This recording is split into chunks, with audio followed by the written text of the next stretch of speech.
Bueno, buenas tardes. Hoy estamos de nuevo y vamos a estudiar la segunda parte del capítulo 15 de campo eléctrico. Vamos voy a compartir primero mi pantalla aquí y vamos a continuar donde quedamos estudiando el campo eléctrico. Más adelante con su profesor o conmigo para mis estudiantes vamos a resolver los problemas de esta sección del libro. Primero, ¿qué es un campo eléctrico? Bueno, es una región del espacio cuyas propiedades han sido modificadas porque hay una carga eléctrica. De tal modo que cuando haya una nueva carga eléctrica se va a producir una fuerza eléctrica entre ellas. ¿Qué sucede con esta definición? Bueno, en general es una definición que se usa para explicar cómo actúan las fuerzas que actúan a cierta distancia, como la fuerza eléctrica, la fuerza magnética, la fuerza de gravedad.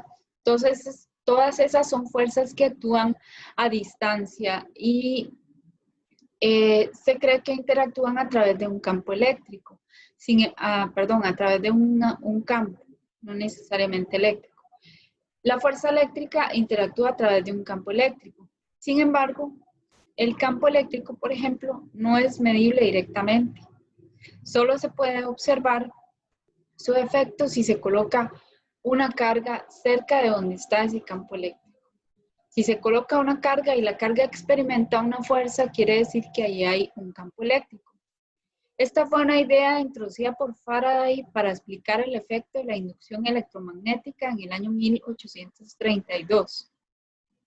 La unidad del campo eléctrico en el sistema internacional son los newtons sobre columbios o los voltios sobre metros, o en unidades básicas son los kilogramos por metro por segundo a la -3 por amperio a la -1.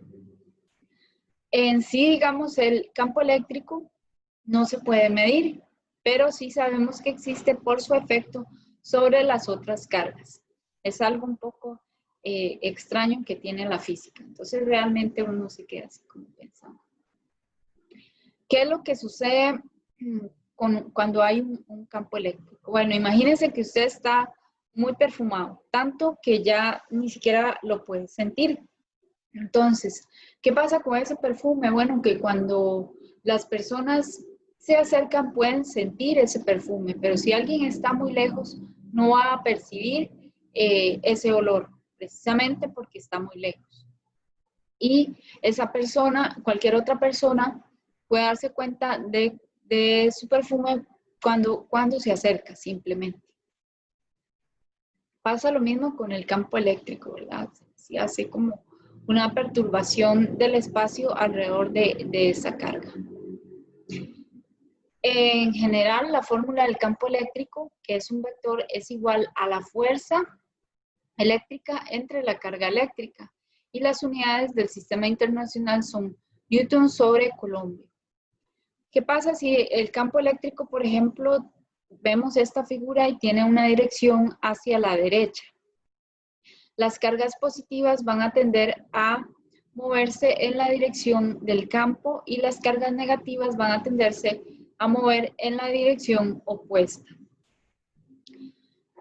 Ahora, cuando nosotros tenemos una carga aislada, esa carga aislada se le llama carga puntual.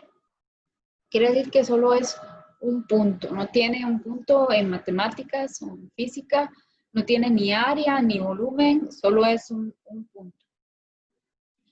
Esa carga puntual tiene en magnitud un campo eléctrico que es igual a la constante K por la constante K, la vimos la clase pasada, por Q, que es el valor de la carga en colombios, por el radio al cuadrado. ¿Cuál radio? Bueno, la distancia a donde se quiere, de la carga que produce el campo, a donde se quiere medir ese campo eléctrico.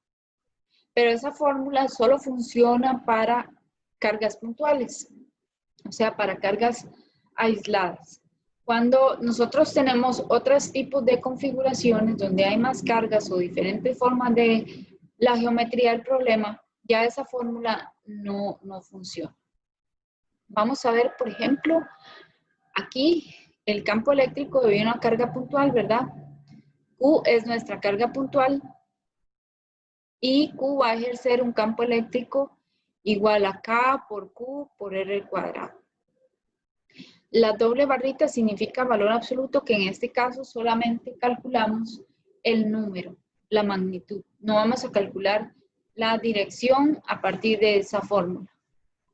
Entonces, si tenemos una carga negativa, estas líneas en gris representan la dirección del campo eléctrico.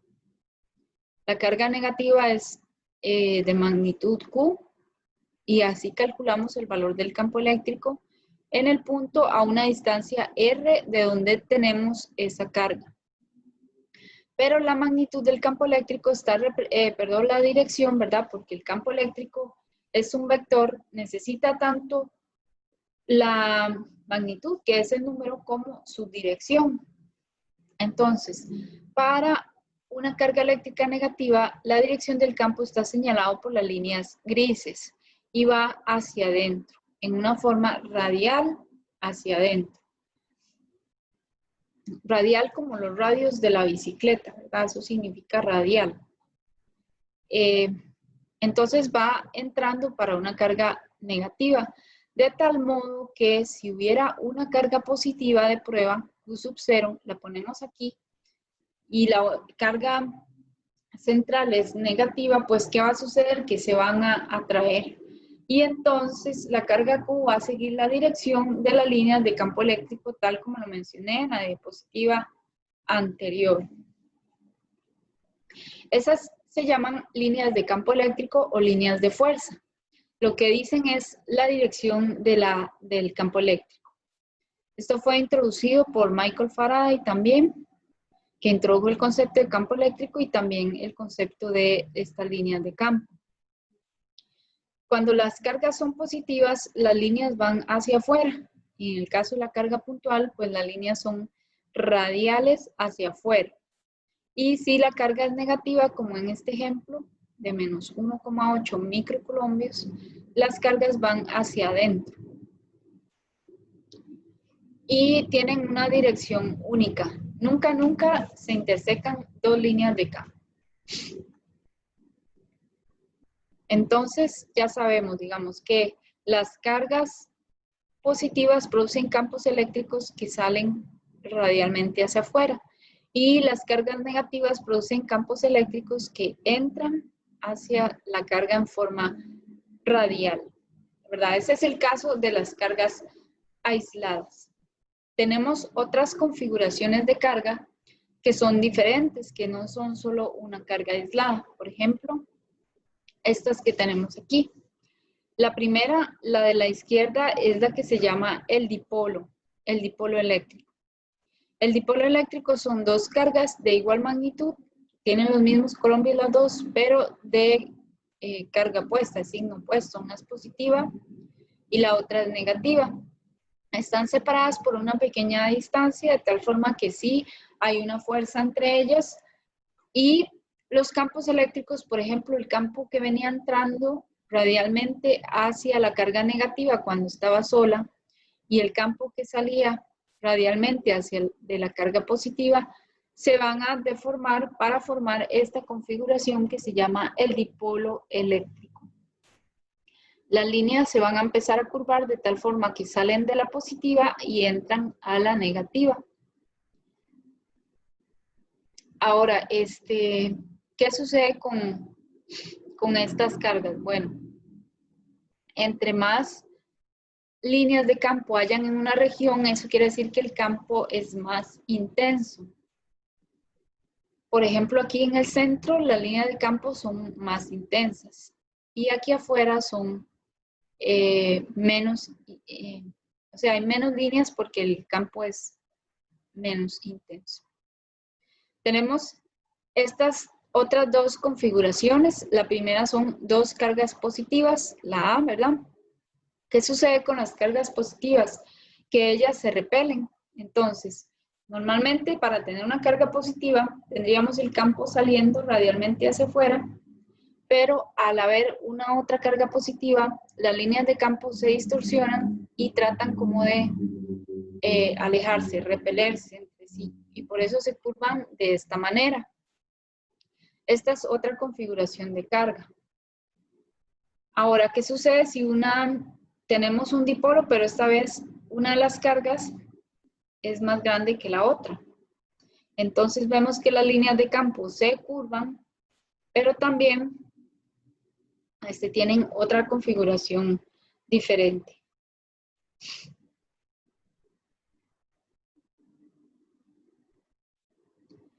Ahora vamos a estudiar el campo eléctrico de un plano cargado. En este caso vamos a introducir una nueva cantidad que se llama la densidad de carga. Y para eso voy a compartirles un momentito, aquí, perdón, mi pantalla.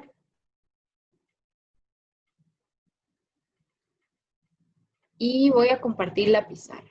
Entonces, ahora tenemos una cantidad que se llama la densidad de carga.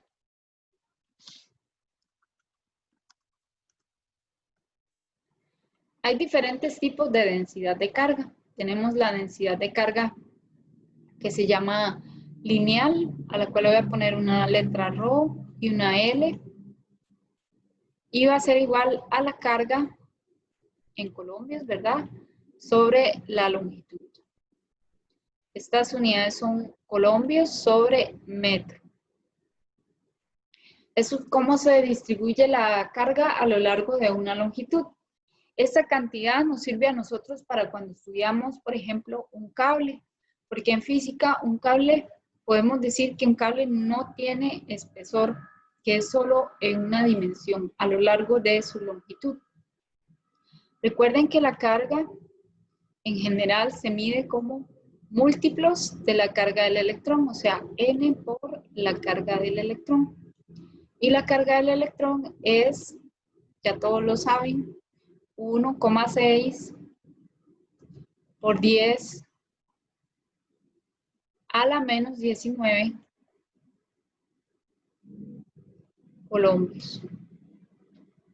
Esta, digamos, si tenemos 100 electrones, pues la carga sería 100 por la carga del electrón, ¿verdad? El número de partículas cargadas. Puede ser positiva, si estamos hablando de electrones, porque también están los protones, ¿verdad? Que son partículas que tienen cargas positivas, pero tienen la misma magnitud de la carga. Y recuerden que en un átomo normal, un átomo neutro, la distribución de la carga es cero, la carga neta, porque hay el mismo número de electrones que de protones y son de carga opuesta, entonces se restan y da cero. Ahora, tenemos la densidad superficial de carga, que es la carga por unidad de área. Y eso tendría unidades pues, de colombios entre la unidad de área, que es el metro cuadrado. Esta nos sirve para cuando estudiamos los planos, las superficies, digamos, las superficies de los objetos, por ejemplo, de los metales. En general, en los metales, las cargas se acumulan en la superficie. Entonces, una cantidad muy importante de estudiar es la densidad por unidad de área, o sea, la densidad superficial de carga. Y luego tenemos una densidad volumétrica, que se expresa con la letra griega ρ, que sería como la carga entre el volumen, y tendría unidades de columbios entre, obviamente, la unidad de volumen, metro cúbico. Esto nos sirve para cuando tenemos un objeto que está cargado, ¿verdad? Un objeto físico que tiene volumen, tiene las 3 dimensiones.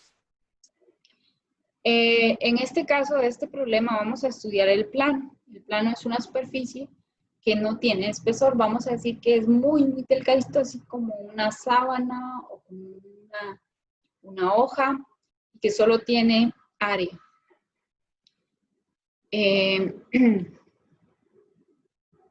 Entonces, en ese caso, tendríamos que las cargas están aquí distribuidas a lo largo de todo el plano, con una densidad por unidad de carga sigma. Esta es la letra Y, sigma. Supongamos que tenemos que calcular el campo eléctrico en este punto P. Y en el centro de este punto P hay un punto P sub 0 que está sobre la lámina. A la misma distancia P sub 0 para acá y a la misma distancia para acá hay dos cargas positivas, se llaman P' y P doble prima, o Q' y Q doble prima, perdón. Y están en el punto P' y P doble prima.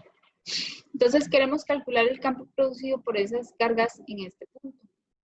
Bien, pues sería, digamos, como es una carga positiva, el campo sale. Entonces sería el campo de esta carga iría para allá, en esta dirección. Y el campo de esta carga iría para allá, en esta otra dirección. El campo neto producido por las dos cargas sería la suma de los dos campos eléctricos. Y esa suma es una suma de vectores. Entonces voy a compartirles ahora otra vez mi pizarra. Y vamos a ver cómo se suman esos vectores.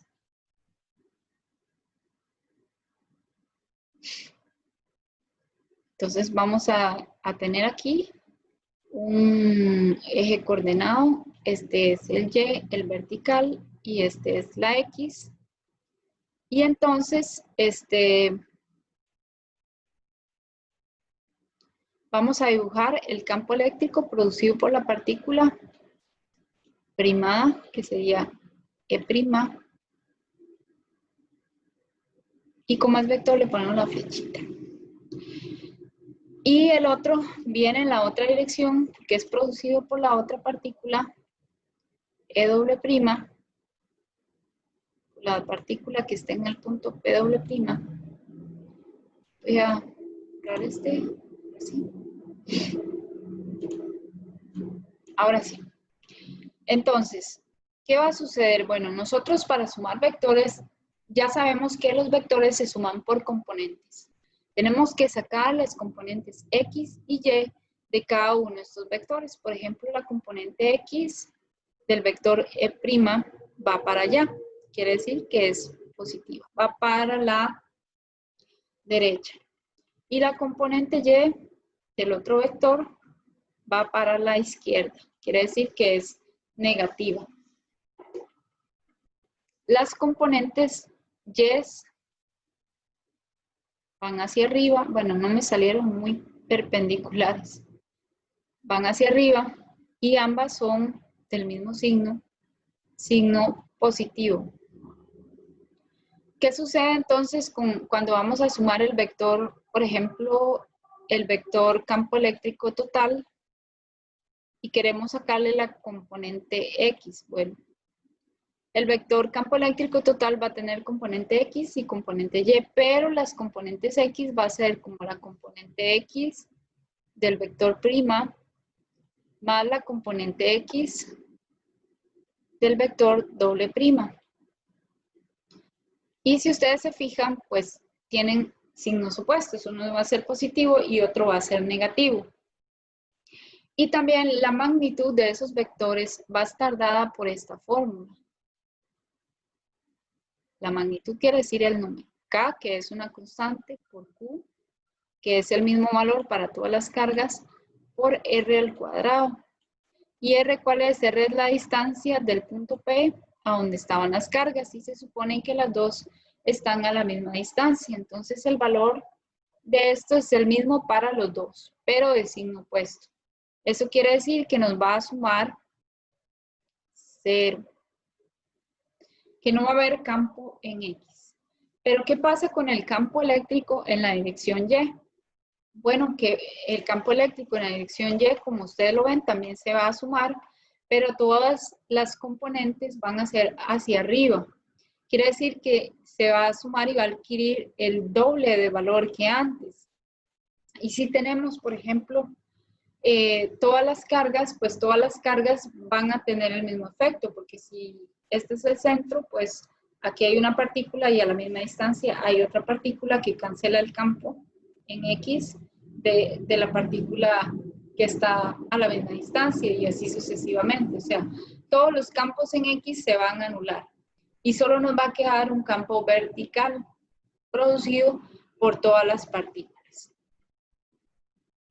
Espero que les haya quedado claro esto. Vamos a regresar.